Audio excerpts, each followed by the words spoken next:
The final part of the chorus is nice and easy.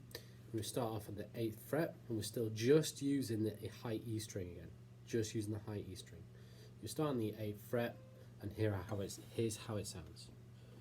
2, 3, 4, 8, 10, 12, 10, 8, 10, 12, 10, 8, 10.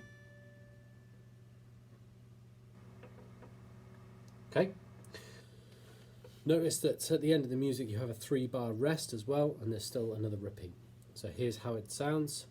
2, 3, 4, 8, 10, 12, 10, 8, 10, 12, 10, 8, 10.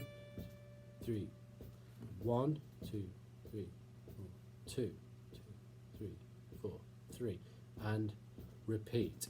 8, 10, 12, 10, 8, 10, 12, 10, 8, 10. Rest. 2, 3, 4, 2, 2, 3, 4, 3, 2, 3, 4. And that's it. It's finished.